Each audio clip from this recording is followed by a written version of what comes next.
There is no matter. There is only mind.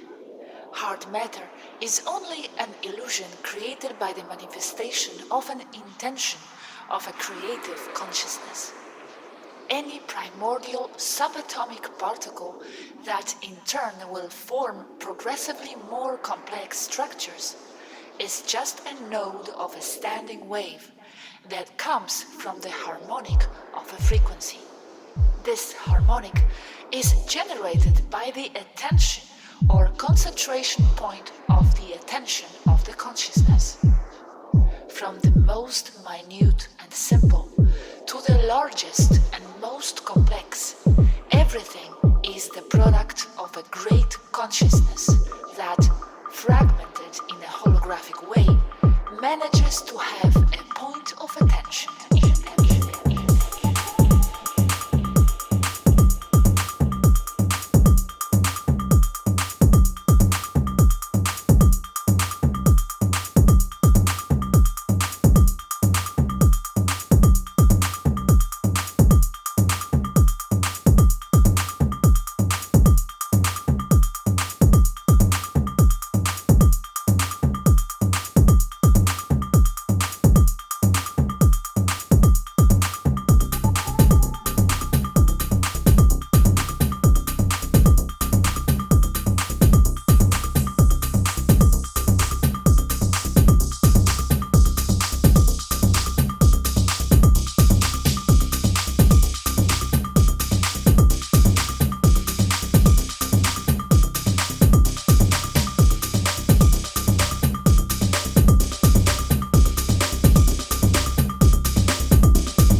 Ladies and gentlemen, I'm so happy that I was given an opportunity to come here, to this distant planet. I'm here, on Mars. I have been taken through the portal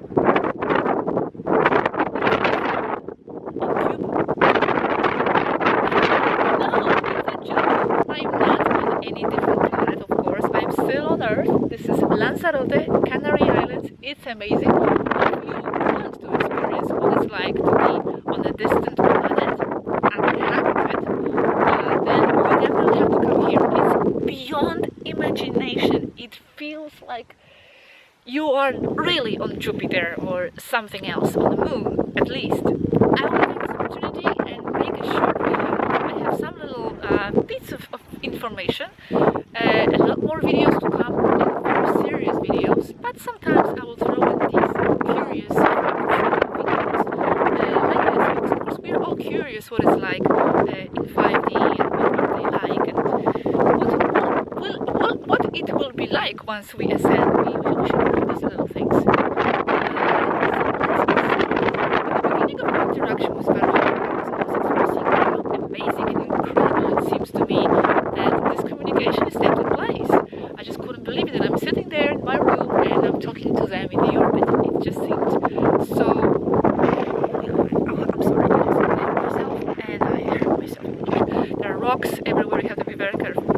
So it was amazing to me, just beyond belief that it could be really happening, and this is what Swaruu had to say about this. This is her speaking. Well, you better get used to this being normal. It's not crazy.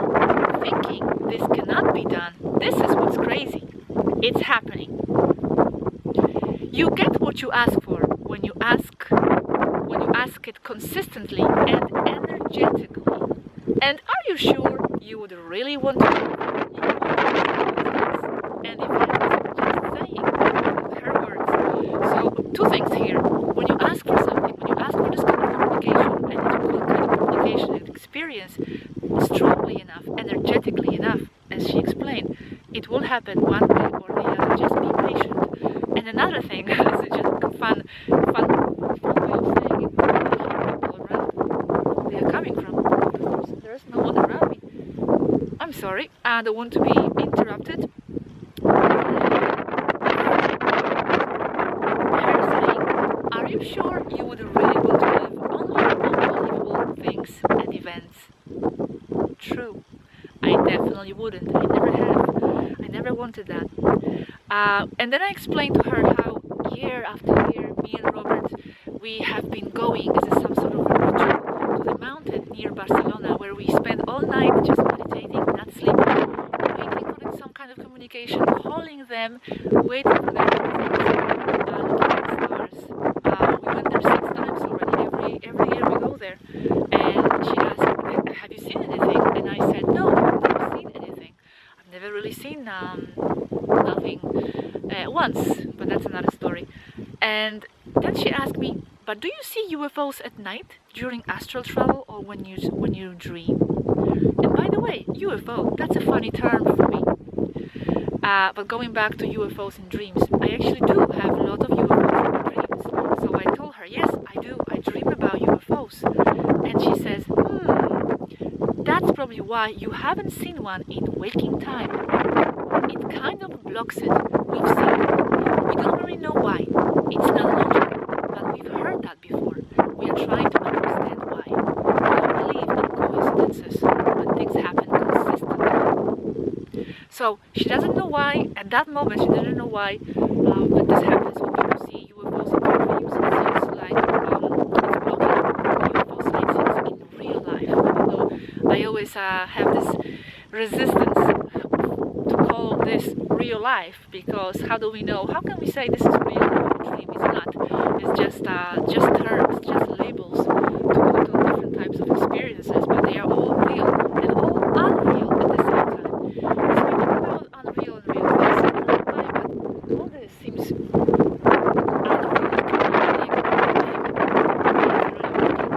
the hologram, some kind of a virtual game. And I know all is a virtual game. We talked about this. Reality is in some way when you look at it from the initial matrix level. But especially this, I don't know why. I didn't feel that in the forest in Sweden. It really seemed very real to me. It was vibrating. But maybe it's because it's not really live. The rocks, the lava, it's not teeming with life in this way as forests do. So maybe that's why, I don't know, but it seems like I'm really within the movie. I can't believe what I'm seeing. Anyway, going back to the UFOs in the dream. So they didn't know why exactly people see UFOs in the dream and they don't see UFOs in the real life. However, this doesn't mean they haven't reached conclusions since then. And they don't know now, because this conversation happened. But this, I want to mention something very, very important. Listen,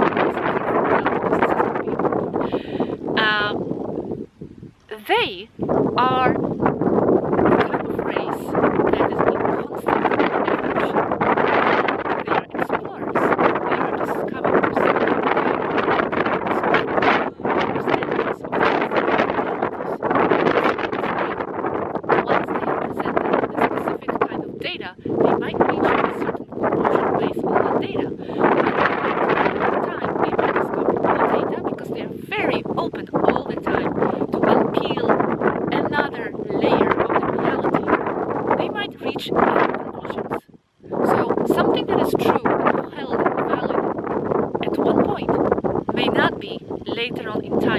have to be open-minded, and we have to go with them on this journey, because I noticed that several times that that we have spoken about something, and that's the data they had at the moment, because they are there up there studying, analyzing, assessing, examining the matrix and our world and our affairs, everything from biology, from geology to human affairs, ecology, politics. Hello again. Sorry for that change. I actually had to come back. This is another day. My audio recording just died. I had no battery, so I had to continue today with the topic. I will continue straight away. They, as I said, are in constant movement and always adapting their conclusions to new discoveries and new analysis. They are studying us, like I said, and studying us from all these different angles. And they are not gods. They don't have all the answers. They analyze and they draw certain conclusions. So I'm just saying for the future. New data may come in that might contradict something in the past, and it's because of that. So let's just be open-minded, and let me continue to the next subject. Now, I also told her that I had a dream one time in which she appeared. Let me just see that I have this correctly. This is okay. In which she appeared, and she was installing some kind of ear device in my ear, so I can hear her better. And I told her about this, and she said, "No, we don't do these kinds of invasive procedures." So it was impossible that it was her. So yeah, that's just that. They don't do these kinds of procedures. If you ever have a dream or an astral experience about something like that, it's probably not them. Okay, just that. A quick curious fact about crop circles. Crop circles, yes, because they are real, they appear. Some of them are done by Federation, mostly Andromedans, who are a part of the Federation, a big part. But some of the crop circles are also done by Taygetans. And the way they do it, they use drones and tractor beams of the ships. This is what she says. We use the drones to do that, or the tractor beam of the ship. We can do many things with it, with the beam. Here, we are using it as a printer. We choose the symbol on the screen inside, and then we place the ship above. And the tractor beam prints it on the ground in seconds. Quite amazing, quite fascinating. So the beam is used as a printer. They place the symbol on top of that, in the ship. They place a ship on top of the beam, and the beam prints the symbol in seconds. Amazing. Next fact. I asked her about the language. How do they write, for example? Of course, she has no way of showing me their print. She says, I don't have any way to print Taygetan Pleiadian letters here. We don't have the font. However, some of the letters are available if you explore, if you investigate Billy Mayer's case. I think he showed some of the font, some of the writings. I asked, what does it look like? Is there any language similar to yours in writing? And she says, similar to Hebrew, because it came from Egypt. And in Egypt, we had a base there. So they had a base there in Egypt. Not only in Egypt, by the way, they had bases in different places around the world. We write Taygetan Pleiadian like you would Japanese. There's a lot of wind. I have to make sure this is recording. Like you would Japanese, from top to bottom. Next column to the right, then top to bottom again. Like Japanese. By the way, I'm looking here because I have my computer here with me. I never want any distortions. I don't want to just speak from my memory, just to speak. I want to share with you exactly what was said. Then I asked her to show me some examples of Taygetan sound. How is it? How is the language? So she says, Iara Gosha. Iara Gosha means my name is Gosha. And then she says, Iara Swaruu Eneya ete Pleiara Taygeta. So she says, my name is Swaruu and I am from Pleiades. Very nice. It does sound like Navajo language, I might add. By the way, I was always so attracted to Navajo language since very young. It was magical to me. I loved it. I loved the Navajo language. Japanese, no, but Navajo. Then hello, it's yaate. Thank you, ae. I love you, om. Because om, as she says, has several meanings regarding self. In Taygetans, you don't have a mixed meaning for words. That's also why we use the apostrophe when we write as a word. As a word with the apostrophe in different places means different things. And we load telepathically the words, so it's hard to write Taygetan using human lettering. It's interesting to mention, I mentioned this already, but I will repeat, no worries, that when they speak, they charge the words with a telepathic meaning. So if we say a car, it just basically means a car. It's generic. We don't know what color, we don't know what brand.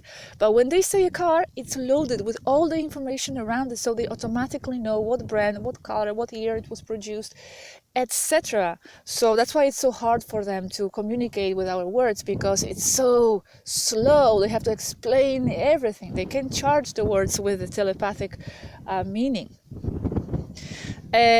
Now, this is for those of you who are wondering how this communication is taking place. How is it reaching our internet? How is this? And what about the IP address, if we can track them down? So I'm going to show you I'm going to share with you what she said. The process, I'm not technical, so I don't understand how this works, but let me just say. So it goes like this all the way to you, she says. First, digital PC. Then, from their side, it begins. Digital PC. Then, holographic translator on the ship. Then, transmission to holographic to digital translator. And then, to satellite. And then, to server. And then, to the internet. That's the process.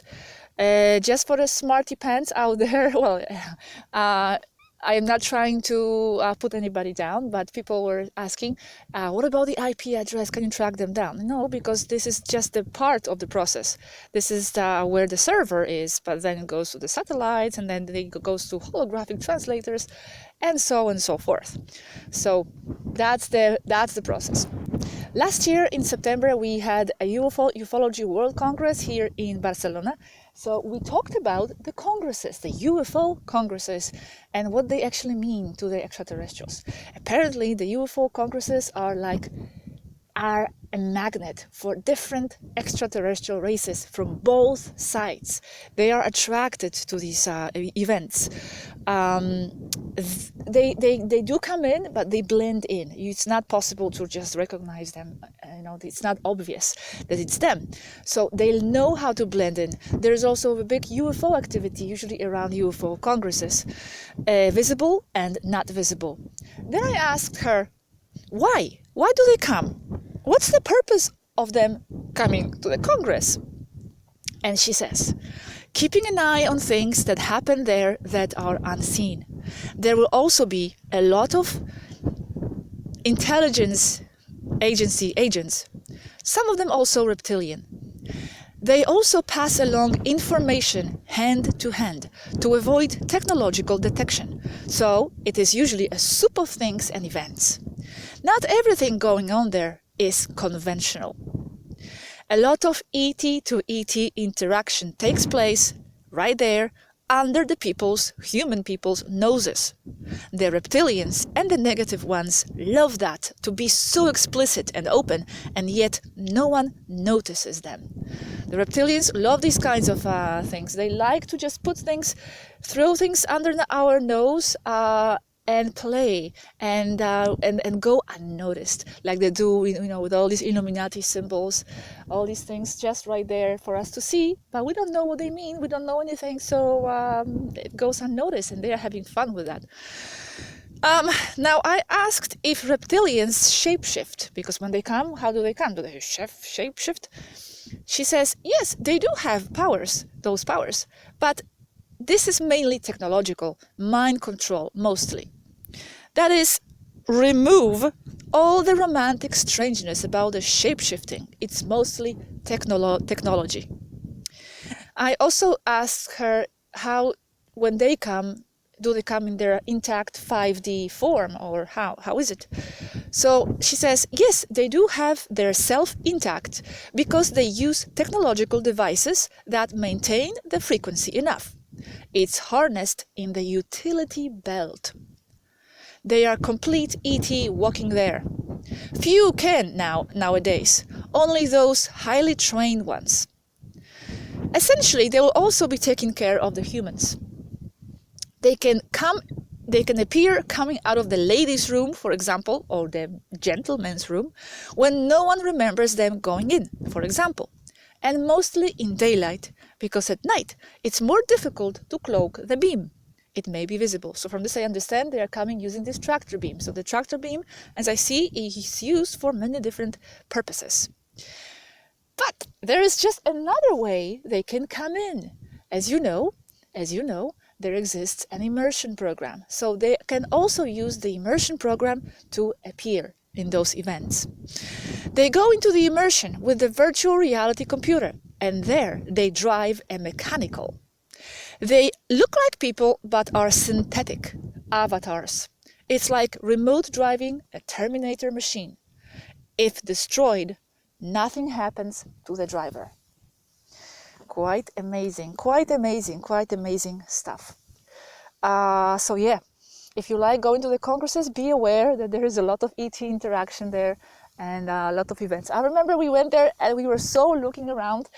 We were so curious to spot one, and we had some candidates, but you know, it's impossible because they do blend in.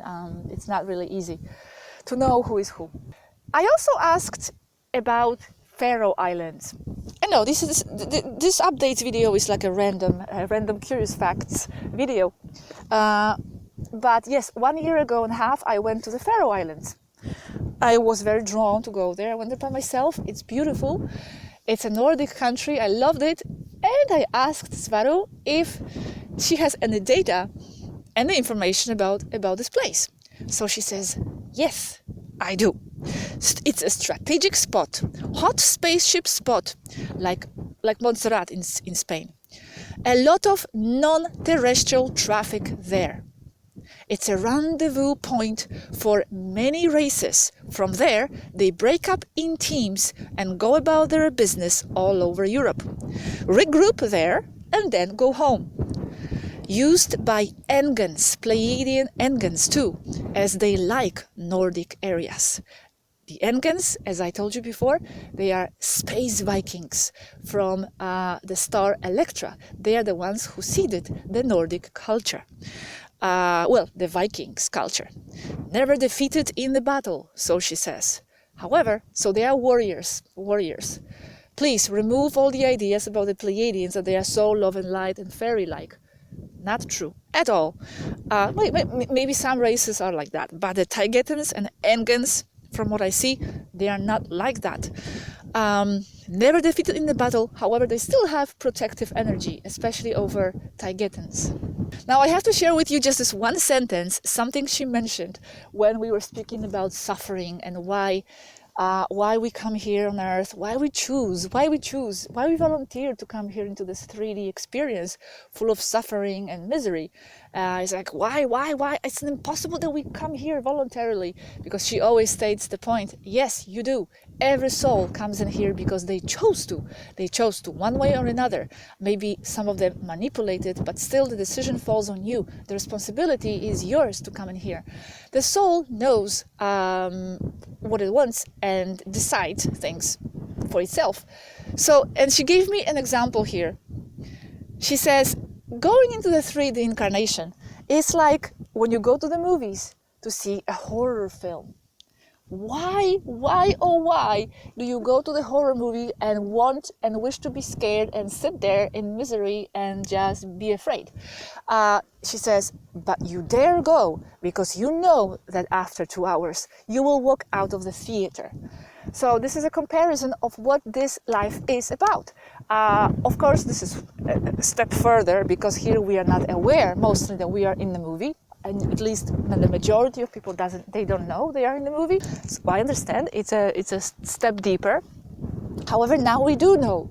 We know this is just a movie, and after we get out of here, it's going to feel like it was just 2 hours experience. The soul is immortal, infinite. It existed before it came in here, and it will continue on its adventure after it leaves this plane.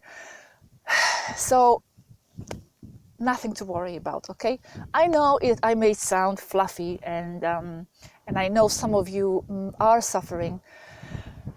It's easy to say when I have no real suffering really in my life at the moment. So I do realize that it's easier said than done. But at least, with the awareness, with the knowledge, trying to align more and more with the self beyond this 2-hour movie experience, it will help for sure. Let's be patient. It will all come into place. Now, something very important. Here we were talking with Swaruu about the difference between the lesser evolved races and more evolved races. And one of the examples, one of the things that differentiates the more advanced ones is that they can not only manifest energy from matter, but also manifest matter from the energy, both ways. Something that our race is not capable yet. So this is what she says. All the races must learn first how to manifest energy from matter. And then they must learn to manifest matter from energy. This is important. It's simple to say, but the metaphysical aspects of this are huge. Manifesting energy from matter, atomic power. But Gosha, she asked, manifesting matter from energy, what is it? And of course, I had no idea how to respond this. And she says, you see, that's the present stage of humanity there. Take potential energy, whatever that may be, electricity, for example, and make me a flower from it. You can take a tablet of uranium and make it be electric energy.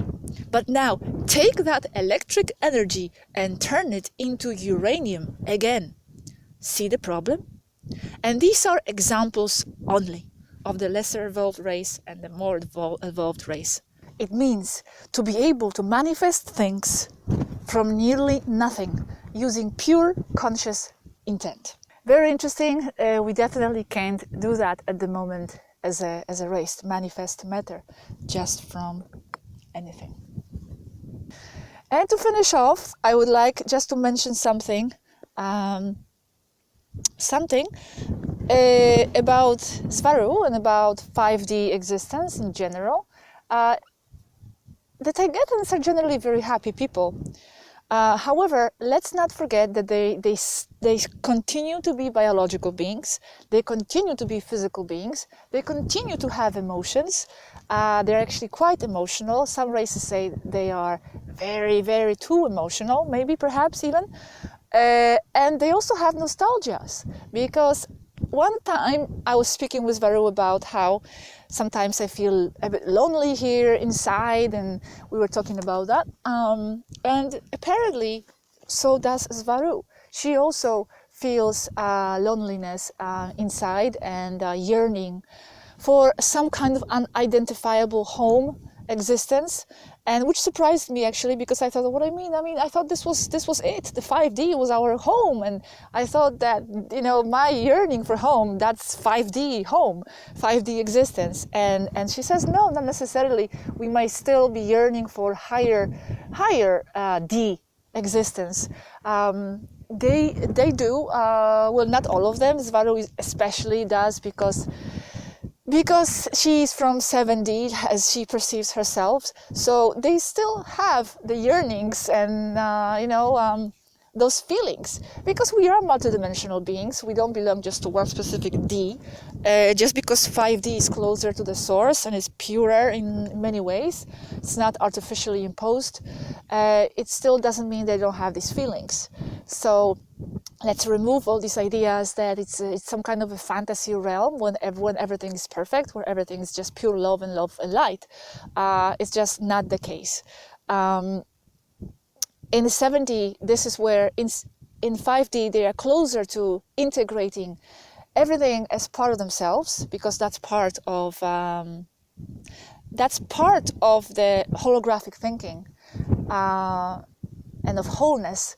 But it is in 7D, especially, when you integrate everything as part of yourself. You just take it into yourself as part of you, and that's love. That's love. She says that, you know, you can feel love, very thick love in that level, so thick you can wrap yourself with it as a blanket. And it's basically integration. It's integration of everything into yourself. You feel everything as a part of yourself. You see, you take this rock and this is you. This is you in some other point of the existence. This is probably me in the past, because there is no past, there is no future. It exists simultaneously. So this rock is experiencing the rock existence as I am experiencing right now my existence, but we are both the same. We are one. So in 7D you realize these things more in a more direct way.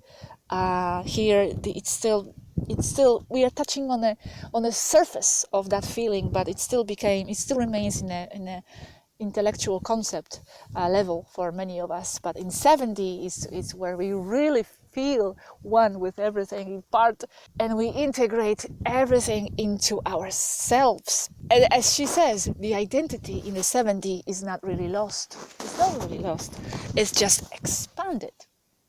That's the very important point, because we feel when we integrate everything as part of ourselves, the unity, we lose our identity. No, we don't lose the identity, we expand our identity, because we really then, like I said, feel everything is us. This is my identity also. So identity is expanded.